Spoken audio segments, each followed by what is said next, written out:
আউযুবিল্লাহি মিনাশ শাইতানির রাজিম। বিসমিল্লাহির রহমানির রহিম। কালকেতুর চারিত্রিক বৈশিষ্ট্য আলোচনা করো, অথবা কালকেতু উপাখ্যান অবলম্বনে কালকেতুর চরিত্র আলোচনা করো। ভূমিকা: মধ্যযুগীয় বাংলা সাহিত্যের ইতিহাসে মুকুন্দরাম চক্রবর্তী এক অনন্য সাধারণ প্রতিভাধর কবি। চণ্ডীমঙ্গল তার সর্বশ্রেষ্ঠ কাব্য। চণ্ডীমঙ্গলের কাহিনী নিয়ে মুকুন্দরামের আগেই কাব্য রচিত হয়েছিল এবং পরবর্তীকালেও এ ধারা সম্প্রসারিত হয়, কিন্তু কবি প্রতিভার শ্রেষ্ঠত্বের বিচারে অন্য কোনো কবির পক্ষে মুকুন্দরামের সমকক্ষতা লাভ করা সম্ভবপর হয়নি। কাব্য রামায়ণে সুমুকুন্দরামের কর্তৃত্ব অতুলনীয়। এ কাব্যে তিনি নিজের জীবনের বিচিত্র অভিজ্ঞতা চিত্রিত করেছেন।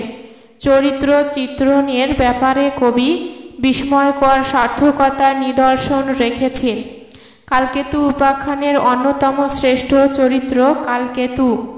এ চরিত্রটির মাধ্যমে কবি নিম্নবিত্ত মানুষের দারিদ্র পীড়িত সংগ্রামশীল জীবনাচরণকে উপস্থাপন করেছেন। কালকেতু চরিত্রের বিশ্লেষণ: কবি মুকুন্দরাম চক্রবর্তী তার চণ্ডীমঙ্গল কাব্যের কালকেতু চরিত্রটি সৃষ্টি করতে আভিজাত্যের গৌরবহীন সাধারণ বাঙালি জীবন থেকে উপকরণ সংগ্রহ করেছেন। প্রাচীন সাহিত্যে দেবদেবী কিংবা অভিজাত চরিত্রই কাব্যের নায়ক নায়িকার স্থান গ্রহণ করত, কারণ সমগ্রভাবে সমাজের দৃষ্টি তাদের উপরেই ন্যস্ত থাকত। কিন্তু মুকুন্দরাম তার কাব্যের নায়ক চরিত্রটিকে আভিজাত্য থেকে দূরে রেখেও এর মধ্যে যে অপূর্ব মানবিক গৌরব দান করেছেন তা প্রাচীন বাংলা সাহিত্যের পরম বিস্ময়। কালকেতু উপাখ্যান এর নায়ক চরিত্র কালকেতু। এ চরিত্রটিকে কেন্দ্র করেই এ কাব্যের কাহিনী বিস্তার লাভ করেছে এবং অন্যান্য চরিত্রগুলোর আগমন ঘটেছে। এ চরিত্রটির মাধ্যমে কবির জীবনাদর্শের প্রতিফলন ঘটেছে। দেবী চণ্ডীর পূজা প্রচারের উদ্দেশ্যে শিব ইন্দ্রপুত্র নীলাম্বরকে সামান্য কারণে অভিশাপ দিয়ে মর্তে পাঠান। ব্যাদ ধর্মকেতুর ঘরে তার জন্ম হয়। তার নাম রাখা হয় কালকেতু। তার স্ত্রী ছায়া স্বামীর অনুগামী হয়ে ব্যাদ সঞ্জয় কেতুর ঘরে জন্ম নিয়ে ফুল্লরা নাম নিয়ে বেড়ে উঠতে থাকেন। কালকেতু চরিত্রটি কবির বাস্তব অভিজ্ঞতার ফসল। ছেলেবেলা থেকেই কালকেতু অসীম শক্তির পরিচয় দিতে থাকে। পিতা ধর্মকেতুর সাথে শিকারে গিয়ে কোনো অস্ত্র ছাড়াই সে দৌড়ে হরিণ ধরে, হাতির সুর ধরে তুলে আচার মারে। তার বাহুদ্বয় লোহার শাবলের মতো শক্ত এবং গতি তার হাতির মতো গাম্ভীর্যপূর্ণ ও শক্তিশালী। কাব্যের ভাষায় নাক মুখ চক্ষু কান কুন্দে যেন নিরমান, দুই বাহু লোহার শাবল, রূপে গুণে শিলে বাড়ে যেন হাতি করা। তিনি শ্যাম চারমর কুণ্ডল, বিচিত্র কপাল তটি, গলাতে জালের কাঠি, করে জোড়া লোহার শিকলি, বুকে দোলে বাঘ নকে, রাঙ্গা ধুলা গায়ে মাখে, তনু মাঝে শোভিছে নিবলি। কবি মুকুন্দরাম চক্রবর্তী অন্তঃশ্রেণীর মানুষের নানা গুণের সমাবেশ ঘটিয়েছেন কালকেতু চরিত্রে। বর্বরতা ও বীরত্বের সমন্বয়ে কালকেতু হয়ে উঠেছে এক ব্যতিক্রমধর্মী চরিত্র। এ বীরত্ব তার জন্মগত ও ব্যাদের সহজাত প্রবৃত্তি প্রসূত। তার ভোজন সম্পর্কে কবি বলেছেন: মোচারিয়া গোফ দুইটা বান্দিলেন ঘাড়ে, এক পার্শ্বে 7 হাড়ি আমানি উজারে, 4 হাড়ি মহাবীর খায় খুদ যাউ, 6 হাঁড়ি মসুরি স্যুপ মিশা কষিলাও। কালকেতু দরিদ্র ব্যাদের সন্তান।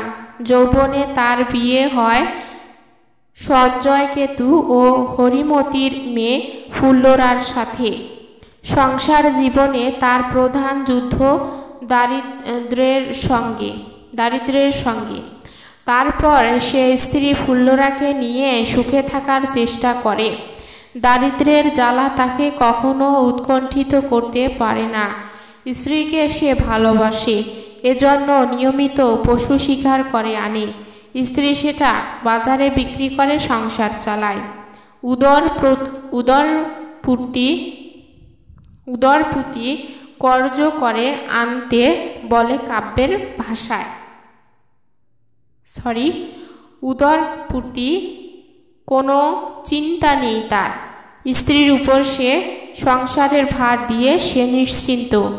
ঘরে খাবার না থাকলে সে স্ত্রীকে তার সইয়ের কাছ থেকে কর্য করে আনতে বলে কাব্যের ভাষায়।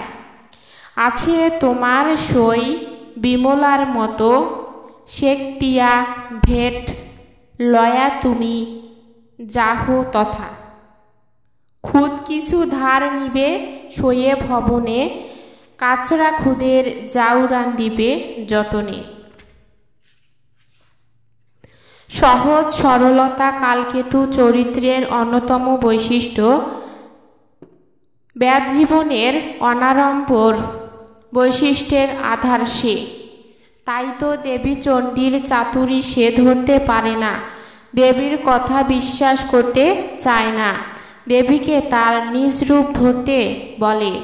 স্ত্রী ফুল্লরাকে সে প্রাণাধিক ভালোবাসে। সপত্নীবাদে ভীত স্ত্রীকে আশ্বাস দেয় এবং সুন্দরী নারীরূপী দেবীকে নানা প্রশ্ন করে তার আগমনের কারণ জানতে চায়। কবির ভাষায়, নিজ মূর্তি ধারলে প্রবোধ পাই মনে, যেই রূপ লোক তোমা পুজোয় আসিনে। উদারতা কালকেতুর অন্যতম চারিত্রিক বৈশিষ্ট্য। দেবী প্রদত্ত ধনে গুজরাট নগরীর পত্তন করলে সেখানে নানা ধর্ম মতের মানুষের সমাগম ঘটে। কালকেতু সকলকে নিয়ে মিলেমিশে থাকতে চায়। তার অসাম্প্রদায়িক দৃষ্টিভঙ্গির পরিচয় এখানে সুস্পষ্টভাবে ফুটে ওঠে। সে গুজরাটের সিংহাসনে বসার পর হিন্দু, মুসলিম, ব্রাহ্মণ, শূদ্র সবাইকে আমন্ত্রণ জানায় তার রাজ্যে বসতি স্থাপন করার জন্য। বুলান মণ্ডলকে সে বলে, শুনো ভায়া বুলান মণ্ডল, সন্তাপ কবির দূর, আসই আমার পুর। কানে দিব কনক কুণ্ডল, মনে না ভাবিবে আন, মূলে তোরে দিব ধান। গরু দিব লাঙ্গল বাহনে, যার যেবা নাহি নাকে, সেই ধন দিব তাকে, কোনো চিন্তা না করিবে মনে। সহজ সরলতার তার অন্যতম চারিত্রিক বৈশিষ্ট্য হলেও কালকেতু নির্বোধ নয়। সে অতি সহজে মুরারিশীলের চাতুরী ধরতে পেরেছিল। ভারুদত্তের দুর্ভিসন্ধি আজ করতে পেরে তাকে মণ্ডলের পদ দিতে অস্বীকৃতি জানিয়েছিল। সব মিলিয়ে কালকেতু চরিত্রটি কবির জীবনাভিজ্ঞতার শ্রেষ্ঠ ফসল হিসেবে আলোচ্য কাব্যে উপস্থাপিত হয়েছে। উপসংহার: পরিশেষে বলা যায় যে কবি মুকুন্দরাম চক্রবর্তী তার চণ্ডীমঙ্গল কাব্যের নায়ক চরিত্র সৃষ্টির ক্ষেত্রে গভীর নিষ্ঠা ও শিল্প চাতুর্যের পরিচয় দিয়েছেন।